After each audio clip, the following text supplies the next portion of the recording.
ఈరోజు Honda SP 125 సంబంధించినటువంటి mileage test చేయబోతున్నాను. ఫస్ట్ లో వచ్చిన మైలేజ్ అనేది 1,00,000 కిలోమీటర్ల తర్వాత కూడా హోండా SP 125 ఇస్తుందా లేదనేది క్లియర్గా తెలుసుకుందాం.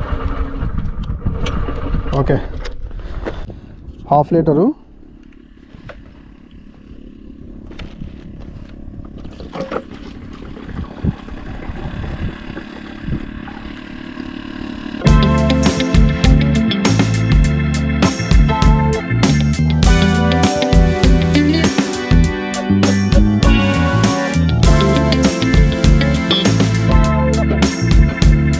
ఇవి ఉప్పు నీళ్ళ కాలువలు, డైరెక్ట్గా సముద్రంలోకి వెళ్ళిపోతాయి ఈ కాలువలు.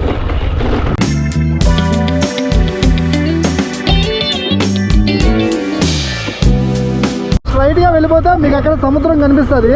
సో ఇది మనం తీసుకెళ్ళిపోద్ది వెళ్తే ఇటువైపు నుంచి సముద్రానికి.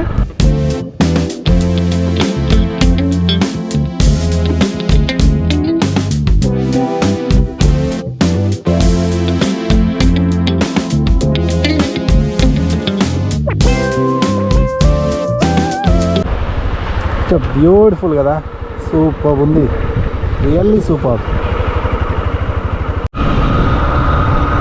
ఆల్మోస్ట్ 30 కిలోమీటర్స్ అయితే రీచ్ అయిపోయాం. సో ఇప్పటికైతే 1/2 లీటర్కి 30 కిలోమీటర్లు అంటే ఈజీగా 60 కిలోమీటర్ లీటర్కి అయితే వస్తుందని చెప్తుందన్నమాట. చూద్దాం ఇంకెంత దూరం పోతాం. థ్రోటల్ రెస్పాన్స్ మళ్ళీ మిస్ అవుతుంది,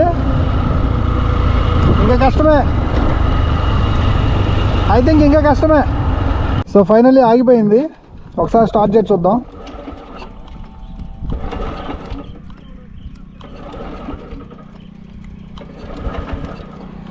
గాయస్, ఇది ఫైనల్గా SP 125cc యొక్క 1,00,000 కిలోమీటర్లు దాటిన తర్వాత మైలేజ్ 32.5 కిలోమీటర్స్ అయితే చూపిస్తుంది. ఇక్కడ మీరు చూడొచ్చు.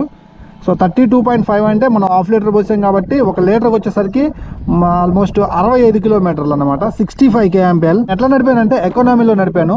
సో 65 kmpl అయితే వస్తుంది. హైవే మీద అయితే కంటిన్యూస్గా వెళ్తాం కాబట్టి ఎక్కడ స్టాప్ ఉండదు కాబట్టి మనం కొంచెం బెటర్ ఒక 3-4 కిలోమీటర్లు ఎక్స్పెక్ట్ చేయొచ్చు. అప్పుడు